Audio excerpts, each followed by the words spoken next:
praying with my eyes closed, and I was heavily pregnant by that time. That's when I felt a shock. I had to look what was up.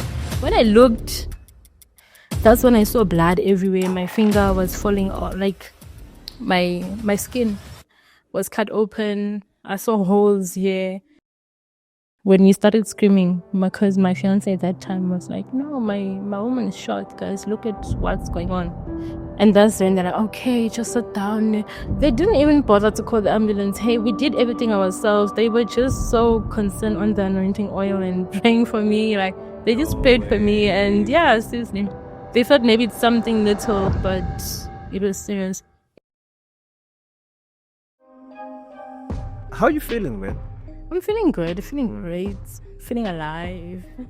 I like your energy. You seem to be a person that, is always, I'm sure when you're with your friends. Always happy. Yeah, it's like that friend that's always like hyper, That's me. I'm always ready to motivate. Yeah. Or you're to a motivator. elevate. Yeah. Oh, okay. In your friends, are you the loudest? Not really. I'm not too sure. Yeah. I think I'm able to fit anyway, so I just read the energy and I read the vibes. Yeah. Nice. Tell me about yourself. Who are you? Where you from? Okay, my name is Vicky Mackay. I just switched into being a full-time content creator. I'm an entrepreneur, and yeah, I am from Angola. Okay. Yeah, I'm from Angola, born and raised in South Africa. Yeah. I'm half Mozambican, so I actually just came back from Mozambique a week ago. So you're from Angola, I'm from Mozambique. We just neighbors. And also, do you speak Portuguese? No, not at all. Not even 5%. Just hello and how are you? Or what do they say? What? Hola. Hola means hi. Yeah, hola, ¿cómo está? ¿Cómo estás? And then once that tutu be, I don't, yeah. Or like, how are you? That means how. That's ¿cómo estás? How are you? Ne? Yeah, ¿cómo está? How are you? Yeah, maybe you will teach me. Yeah, no, definitely I'll teach you. Geez, you've got an interesting story that we saw online. But before we get to that, how was it like being a content creator full time? Well, it's a lot of job. I didn't know that this is what you guys go through. I mean, it's a job. The content creation is not for someone who wants to do it like part time. You need to be in it like full time because it's a job. Yeah. I felt it's a job. Yeah, what kind of content do you do? I do motivational content, lifestyle, beauty content, and story times. So are you on YouTube? Yes, I am on YouTube. So you've got a channel. I do have What's the name of your channel? Vicky Mackay. I'm the brand. Oh, Me, Vicky Mackay. But I am planning to bring up like 2 shows on my channel.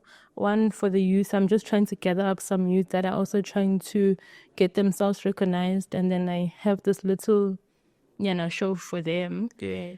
And then another one is just for motivations and inviting other guests. Yeah. What motivated you to start the channel? I always wanted to be on TV. The fact that I failed one of my auditions. Yeah, I failed one of my auditions, and I didn't get the support in going into the entertainment industry. Okay. Yeah, I grew up from a very strict family, and being in front of the cameras, they're like, no. They thought maybe if I'm in front of the cameras, I'm gonna be doing all the, the bad stuff, but. Yeah. You've got an interesting story. Something happened to you. My producer was telling me about you yesterday, that you got shot in church. Yeah. What happened? Even I don't know till now, but all I remember is that it was a overflow. It was a 31st December overflow. You know that tradition as Christians that you have to go to church for a new year. You have to do the crossover. So I just arrived at the scene, at the location, and since it was an overflow, I was standing outside, and we had the TV outside because we were not able to see what was going on inside. So the countdown was happening, and I had to join the countdown. I'm a very spiritual person, so I was praying with my eyes closed, and I was heavily pregnant by that time. So the countdown was going, and then the fire crickets went up. So when the fire cricket went up, that's when I felt a shock, like on me. There was no pain, nothing, just a shock. Then I'm like, I had to look what was up. So here's the mark. When I looked, that's when I saw blood everywhere. My finger was falling off, like my skin was cut open. I saw holes here. And then I had to look at my tummy because I started feeling somehow, and there was blood everywhere, like on my right hand side, blood all over. So when I saw the blood, I started panicking. Not because I felt the pain, but I was panicking because I was pregnant and I'm bleeding on my tummy. So yeah, that's when I started panicking. So are you telling me that the time when you got shot, you were heavily pregnant? I was heavily pregnant. I was like, not heavily, but I was pregnant. I was 6 months pregnant by that time. Yeah, 6 months pregnant. You could literally see that this person is pregnant. I'm just trying to understand how you got shot, man. I mean, like it's the 31st of December, there's fireworks. Obviously, you wouldn't really, around that time, you wouldn't really tell, is this a sound of a gun? Of a gun, You know? that's the thing. Because remember, the fire cricket sounds are also loud as a gun. Yeah. So I'm thinking whoever did this was targeting, or they're waiting for that time to shoot, like they're waiting for the countdown. But a deep side of me says it's a fire cricket. But when we get to hospital, they say it's a gunshot. So maybe that's how they look at it, like a gunshot. I still don't want to believe that it's a gunshot because, yeah, it just it doesn't sound real. Sometimes I'm like, is it a gunshot? No, it's a fire cricket. Just leave it like that. So when it happened, obviously you're around people. Did they not scream or, you know? When it happened, everyone was in their own moment, hugging their neighbors. You know, it's New Year now. I'm welcoming my neighbor to New Year's. Yeah. And then it's just me and my partner. Funny thing, only us two were shot. So my partner was shot on the leg, and I was shot on, yeah, mine was just terrible. So by the time he was trying to come, he was shot. Then he felt whatever happened to him. So he's trying to come and find out if I'm okay. But little did he know that I was already shot as well. Was he able to walk? Because it was shot. Yeah, his own was not bad. His was not bad. He was able to walk. Mine was just the problem, the major problem. Because, yeah. So did people around you notice that two people got shot? Did they help you guys? When we started screaming, because my fiance at that time was like, no, my woman is shot, guys. Look at what's going on. And that's when they're like, okay, just sit down. They didn't even bother to call the ambulance. Hey, we did everything ourselves. They were just so concerned on the anointing oil and praying for me. Like, they just prayed for me. And yeah, seriously. They thought maybe it's something little, but it was serious. Everyone else was just panicking because I was pregnant. But us getting the medical help, we had to drive to the hospitals ourselves because the place is not so far from Joburg, like Hillbrow Hospital. Yeah. So we went to Hillbrow. The emergency emergency ward was full.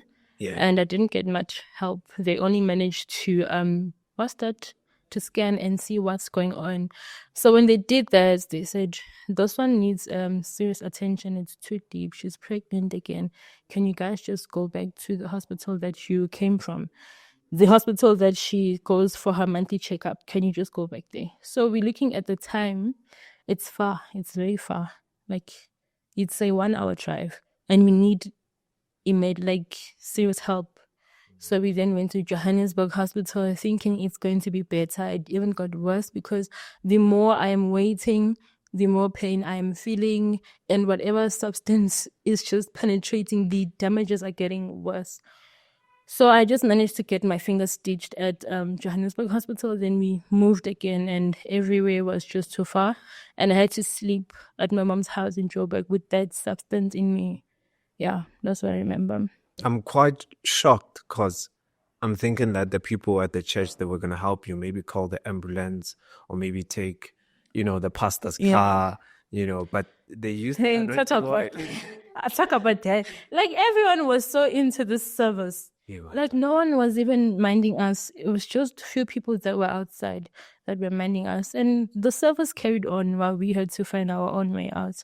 So, yeah. I did think of going back to the church, but I'm like, it's done, it's done. Were there ushers? Because, you know, if I don't know how many people were there, but I'm pretty sure maybe you guys were like 500 because remember you did mention that you were at the overflow and you were watching the screen and because the church was full. But I'm sure there were ushers around that could, you know, potentially help you. The only thing they could help with is water or just like sit down and relax. What else could they help with? There were ushers, but what could they help with? They couldn't help us get to the hospital. You know, the only thing they could help with is just to maybe deliver the message that someone outside got shot.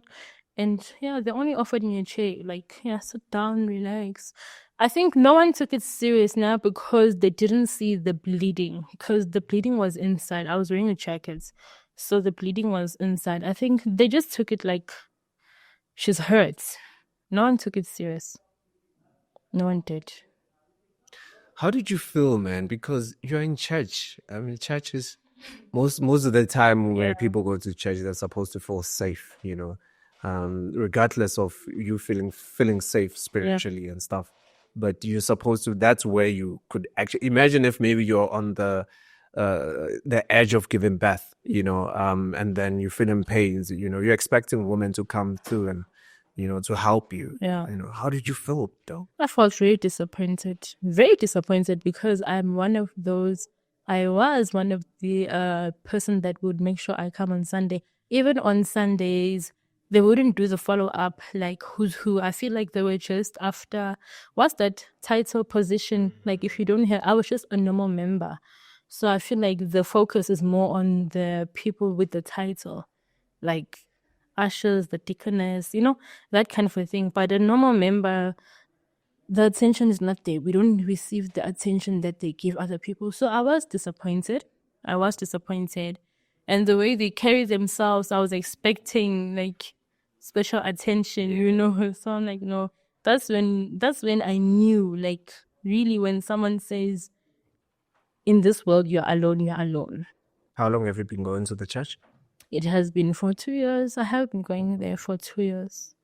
I've been there for long. Yeah.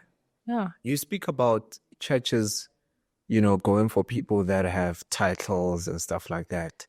And it's something that I've been asking myself, that if you go to a church and they notice that you're a cop or maybe you have a corporate job, you know, or maybe you have a business, do you think certain churches, they would find a way to bring you closer, maybe make you part of the committee because of you have this amazing title as a CEO, or maybe you work at a head office of a bank or something like that? Do you think there are churches that do that? That is just it. And it's so disappointing because they're forgetting, you know, like, what's that thing?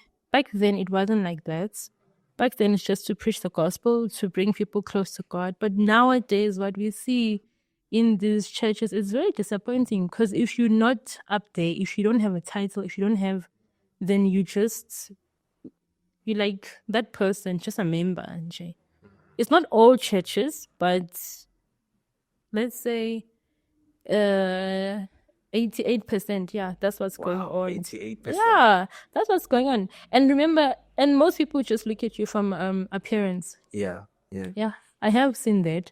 There's sometimes when I want to look good, and there's sometimes when I just feel like, you know, I'm just tired, but I want to go to church. And you're gonna see the difference how people treat you. So yeah, I even sometimes question, like, that's why I'm mostly in my own space. Maybe on a Sunday I pray at home. I don't need to be worshipped. I don't need to be praised because that's not the main thing. We are not there for a human. We are there for God, you know. But the way things are, it's very disappointing. Because come to think of it, you speak about 88% of churches, you know, that would really consider you or take you serious if you have that title. Yeah, that title. You have money. You're driving a nice car. You should try it. Go to church looking snacks, and then wait for after service. How it is. Yeah, you'll know. You will see. You will see the vibe. Yeah, you know, after church, people will socialize, and you'll see the vibes. I'm telling you. And that's when you see it. That's when you see the real thing, and you feel like, oh my God, okay, I don't fit in here. I remember my friend is like, no, I went to that because we used to go to old church. And she was like, I went back there and they don't even recognize me. They gave me a back seat when I was early, but they had to keep the front seat reserved for other people that are looking better than me. So I'm like, yeah, that's why you see me. I'm sitting on my own. So since that experience, every 31st, I'm not going out. I don't feel comfortable. Like, yeah. Isn't that too obvious that, these people, they're after your money?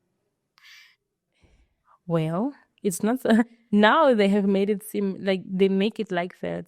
That's why almost like everyone will tell you, I don't go to church. They have spoiled that, what? The tradition. They have spoiled everything for us. They have spoiled it even for the people that are genuine. They spoiled it because you find that there's genuine people out there that really want to do God's work. But because of what we are seeing, things like my story, then people don't want to go. And I think one of them, I'm not this particular ministry, but another ministry tried that because remember, I'm a marketer as well, and I market my business. So they're going to be observing your movement, observing what you're doing. One of them tried that to like contact me and try and use that thing like support. But I had to complain and be like, oh, you know what, business is very hard on my side. I always use the excuse of a single mom. I'm a single mom, remember? So I don't know if I'm able to. So you look at it like that. When you're not doing so well, the attention is not on you. When you're doing well, that's when the attention comes. They start to look for you. They start to make up stories. I had a revelation about you. And they think I'm that type that's going to say, okay, thank you for the revelation. Here you go. No. And now, when you pray, you have your own relationship. Yeah, and I know how it's going. Yeah. Because I also have the revelations from God. So what God shows me about myself and people, that's enough. So people do use that. They will bring up stories just to get to your finances. They do that. Let's go back a little bit. So you got shot. You went to the hospital. Was the baby not injured? No, the baby was perfectly fine. I was the only one injured. So how it happened is every hospital, because that was on a Saturday, this whole Saturday, and then moving on to Sunday, we went to another hospital. So every hospital that we have been through so far, 3 hospitals, and they keep saying the baby's fine. The baby's even the one that has saved you. Yeah, the baby saved you. Otherwise, this thing could have blown up in me. But because my body was full, the tummy was full, that substance, I don't know, was not able to explode. So the baby was actually fine. I was the one with the major problem because my intestines were damaged. That's how big it was. So the hospital that I went to demanded 70,000 for the surgery. Yeah, because it was not a small thing. It was not a small thing. So we didn't have that amount. Then thank God my mom knew the doctor that side. So he gave us a referral letter to another close hospital around. So we had to go there through the ambulance. The only way they could attend to me faster was putting me in the ambulance with the referral letter. And the reason why they referred me there because the main surgeon, he's a big surgeon, like in district, what's it? District 9 around Johannesburg. So finding him is so difficult. So they had to look for him on the whatever system and then send me to where he is, which they did that. Again, I had to wait because there are other people before me. But every time the doctor comes, they're like, okay, put her through. This is like so deep. We haven't received such a thing. It was really deep. I remember this is the year 2020 because even when I go back to the hospital, they keep mentioning, oh, you that girl who got shot, you that girl. So it was really deep. So I went through 3 surgeries, 4 to 3 surgeries, yeah. Yeah, how was the treatment there? Treatment was, at first it was fine because the first surgery, they had to induce the baby. Yeah, I lost the child because it was too much. Wait, you lost the child? Yeah. I had to. They even gave us that consent letter for my family to sign to say, what do you choose? Is it the mom or the baby? So we had to let the baby go because obviously, my family have this strong faith and belief in it that once she survives, she's still going to conceive and we're still gonna have other babies. And yeah, we couldn't They couldn't lose me over. There was no other way whereby they could, take out the baby. Obviously, the baby is going to be a premature, but Yeah. They tried to put her in an incubator, but she was still small. Her months were small. Incubator can be from like, let's say 8 months when she's like fully developed. But that time she was not fully developed, and my family didn't want any other medical issues, so we had to let her go. And then the second surgery happened because there was a mistake. Yeah, they say there was a mistake. They made a mistake on me. So the second surgery, that's when I lost it. That's when I end up in the ICU. And this time is like my whole year of 2020 was just sad because I woke up at the hospital in 2020. So I was there for like 62 days. So January I'm gone. I'm in the incubator. I don't know what's going on. February I'm just unconscious, and yeah. I only woke up the few weeks before month end of Feb, before COVID. Yeah, that's when I woke up. And then even after I woke up, I was brought in the high care. That's when they take care of you, everything. So the only bad thing is that when they see that you are recovering, then they send you to the wards where you now take care of yourself. You do everything by yourself. And that was the what's that word? That was the nightmare when I had to be pushed to the ward and do everything myself. That was a nightmare. That's when the whole drama started. Yeah. how were you able to psychologically handle this? Because you got shot, now you lost your baby. Yeah. I'm just looking at you now and you're able to You spit just out. brought back the memories now. Let's talk about the baby part. I needed therapy, deep therapy, because every time I wake up, I'm always asking about my baby. And it's so sad, because my partner then would lie to me. Be honest, Brian, tell me that the baby's gone. But he would lie to me because I had bandages all over my body, remember, from the surgery. Yeah. So he would be like, the baby's in there. The baby's fine. And then I remember I lost my memory and I started going crazy. So I started pulling out the bandages. They tell me this every time. Then you're mad. You're pulling out your bandages. You want to check. You want to find the baby. So then I was put as, what's that, psycho? Those people that need. Yeah. Psycho what? Yeah. And my mom refused it. She's like, no, this is not my child. She couldn't believe. She couldn't believe. Everything happened within a twinkle of an eye. I was so thick and big before the hospital. Then just 1 month I lost weight because I wasn't eating. Remember, my intestines are spurred. I can't eat. So I'm just being fed through pipes. I had the pipes on me, the oxygen, I remember like scars everywhere. Mine was just, it was hectic. It was big. And then I had a suction machine on my side to suck in. I don't know what they were sucking in, but the wound, it was a lot. Because sometimes I'll get tired and I'll be like, I don't want to do this anymore. I start pulling out the cables. And then they have to now tie me and call my family and what's going on. And then my family refused to sign up for the psychologist, whatever, because they believe that their child is fine. So it was crazy. We're talking about it now and we make it look like it's an easy journey. But to be honest, the hospital is not a nice place. Not a nice place. It's a very, very scary place, a very, very sad place. And I can only imagine you, wearing that gown at the hospital. I look You're horrible. Like, yeah. You have gun wounds, Gamo, you lost your baby, Gamo, you're dealing with trauma. Yes, it was a trauma case. It was a real trauma. I don't know how you were able to overcome that. It took long. It was just prayer. Like, seriously, it was just prayer. Because at a time when I'm normal, and I would feel that, okay, now I'm fine. And then sometimes I feel like it's not me. I'm not me. There's something that's overtaking my body, my spirit. It's not me. But sometimes I would pray. When my family come for the visiting hours, I'll pray. And then when they leave, I don't know, I'm just dozing off. So it got to the point where, remember now you're inside a covered place. You don't know what outside looks like, especially me. I was not able to walk on my own, so I'm always inside. So every time my family comes, I'll ask, like, what time is it? What day is it? Sometimes I lose my memory. But having to find out that me losing my memory, it's because of the overdose, the medication. So I have drips on me. Then they also give me like physical medication. Then, because my issue was so deep, I had to use a colostomy bag. This is something that people want. Let me say, this is something that people wanted to know. Yeah, I used the colostomy bag for a year. What is it?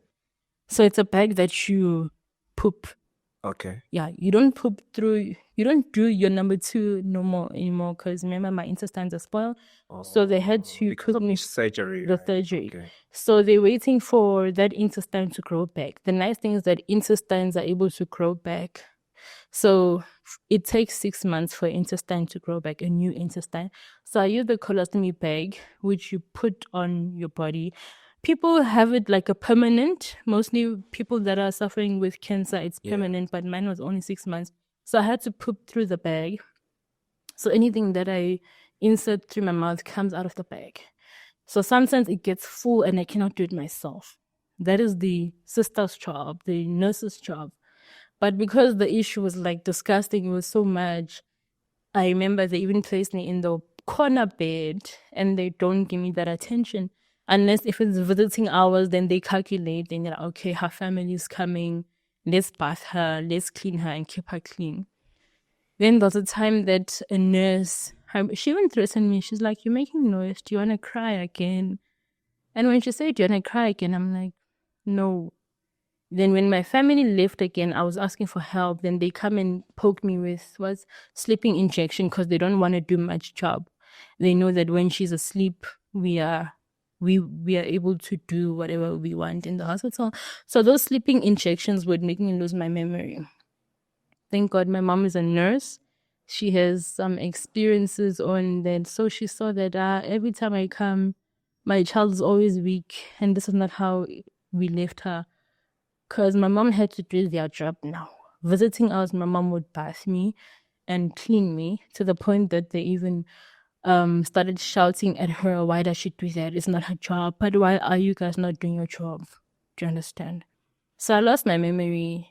And that was, I think, yeah, I used to lose my memory a lot until my mom had to put a notice that she wants to see my surgeon and find out what's wrong. Because when they give you those injection sleeping thing, they don't record it down. They don't do that. So my mom, File, my file, no, they can't even put it down that you're giving her sleeping injections for what?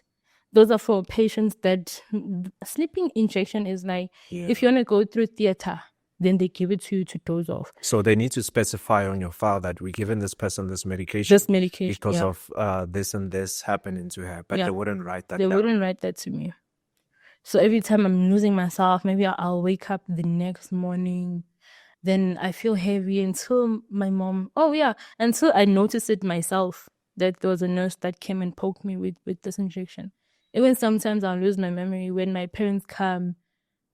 I don't even recognize them. I have to keep quiet. And there's a time that I'm now telling my family, like, this is what's going on. And they don't believe me.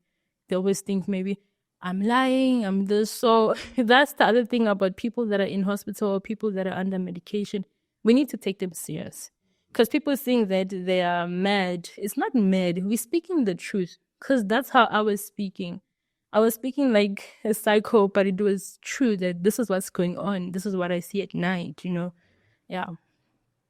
So it happened until my mom had to speak to the surgeon, the main whatever, and then it was even a problem to get me out there. It was a problem. And we saw that they wanted to make my life miserable. I don't know why. Maybe because I had the most visitors, because my visitors would come before visiting hours every time to check up on me. Like the love was there. And some sisters, they get annoyed, like, this one, every time her visitors, what they demand. Quick one. What do you think is happening with the medical professions at the hospitals, especially in South Africa? Because it seems like their attitude is not so right. For a normal person going to the hospital, They would be thinking that they go in there to get help, but when you get there, you're not really getting the help that you actually deserve. And by Tuga, they It's swear at you, look at yourself, for example. right. They put you at the corner, they didn't want you to speak. But maybe is it a thing of maybe they're not getting paid enough for the job that they're doing? That's why they result in acting the way that they're acting. No, I feel like they are getting paid. It's just that it's not what they wanted to do. They're just there for the money. I have observed they're just there for the money. That is it. They're not there for the passion. They're not there for helping, It's very few that are there for the passion of helping others, and you will see the ones that are there to help. And you will see the ones that are just there waiting for a month in for payday. Yeah. That is it. I have observed that a lot. So were you able to, come back and, find yourself, your mind coming back, your memories coming back? Yeah, I had to leave the hospital. So the time I was discharged, this is February 2020. The time that I was discharged, then I had to go live with my mom. So being around family, socializing brought back my memory. That's how my memory came back when I had to be around family. My sister used to help me with these puzzles. Like we're going back to grade R. I was like a grade R student now. You have to know, like, teach me. And it took time. It took time, yeah. I've actually noticed that, sorry to cut you, that most of the time, even if you can be at the hospital trying to be healed, but one of the best places to be healed is at home. Yeah. Being around family. So, because I'm saying this, there's one of my grandpas who's having dementia, and they wanted to put him at a center. So after they brought him back home, he started to gain back his memory. So I noticed that actually being home can really, really help you a lot. A lot. It will just bring back the memories even faster, and you'll recover faster. Because remember, home is the place that you grew up in. You did most of the things there. So every movement you make will bring back that, like you're now thinking, okay, this is how it was. This is what I used to do. Just by holding this specific item, then your memory comes back. Yeah. So home is the best place to recover. Yeah. Just to get a little bit more content, when you were at the hospital, what's the craziest thing that you've ever seen? Did you see ghosts? Did you see? Let's go back. You mean spirit? I don't know. Is ghost a spirit or what? It's real, guys. No, let me just say this is real, because we mostly see this on your series. Those series that we show on what's those? Yeah, on the ACBC. It's real. Yeah. What people go through in the hospital is real.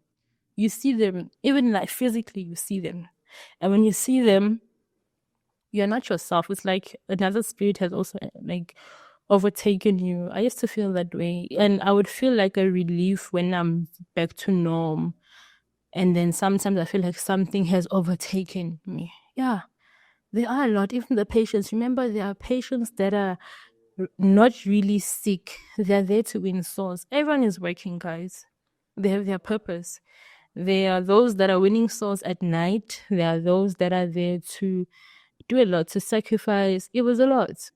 Oh, because of some of the patients are actually at their weakest point. And if your spirit is not strong, because I remember someone saying that I leave this one, her spirit is too strong. She has a stubborn spirit. There was a lot like that. I remember there was even another patient opposite my bed. And I don't want to use that word because she's like, she's a sangoma. Okay. Yes.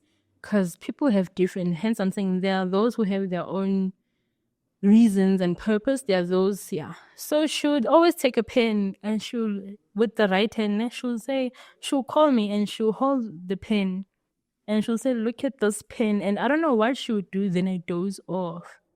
Then when I wake up again, like normal, she's no longer like okay with me. Wait, so she would wake up, hold the pen and say, She'll say, yeah, every time she'll be like, because remember now I'm like a kid and people take advantage of your situation. They now laugh at you. They call you Nana. They used to call me Nana, like, look at this. And you're also thinking it's like a fun thing. She'll say, look at this. And then she'll call the other friends like, look, guys, look, it's really happening. And then I'll look at it, and then she'll do it 3 times, something like this, and then I doze off.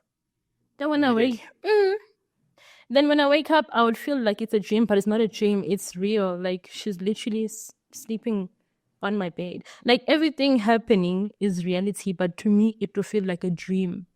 Yeah. So it's real. And then you see different things. I would see a lot. I would even dream, even my current life right now, what I'm living now, this one was like a revelation. I did see it happen in my dreams. Yeah.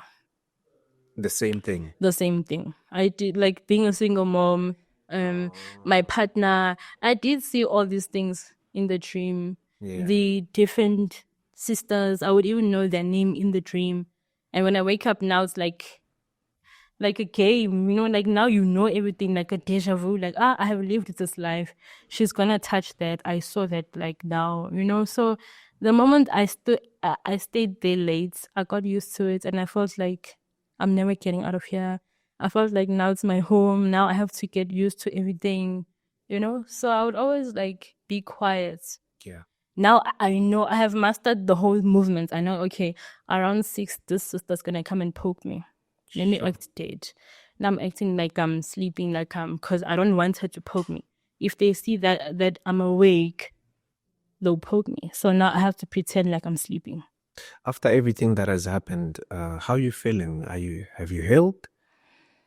Because come to think of it, you've been through a lot. You did mention that you are a single mother now. I actually wanted to ask you, where's the guy that you got shot with? He's no longer there. He's no longer. You lost a baby, almost lost your mind. You've been through so much. And when I look at you and you are able to smile, that to me says you are one of the strongest people that I know, But how are you feeling? Have you healed? Long time.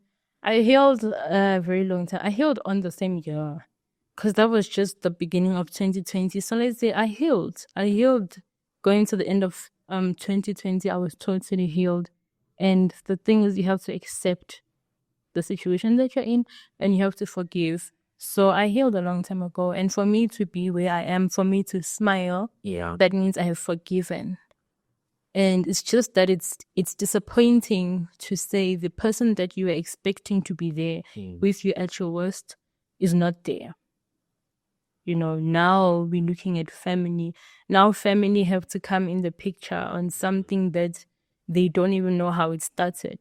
So yeah, it is disappointing to say that my partner then left. He left because he thought that I would never be better, because I was still under the colostomy bag that I spoke about, that bag that I had to poop. So he's thinking that it will never be reversed. He thought I'm going to be like that. Forever. But the reason why I had that longer, it's 6 months, but mine took a year because of COVID. The theaters were closed. So he left. Did he leave before? He left before COVID. And then when he heard that I was fine, now I'm back to normal, I'm able to go to the toilet again, then now he's showing concern. So yeah, I just had to forgive him for leaving me when I needed him at my worst, and I move on. Ish. Yeah. I move on. If you would get diagnosed with cancer, that guy would leave because they're like, no, I can't stand this. She's dying soon. Yeah, so let me get the alternate.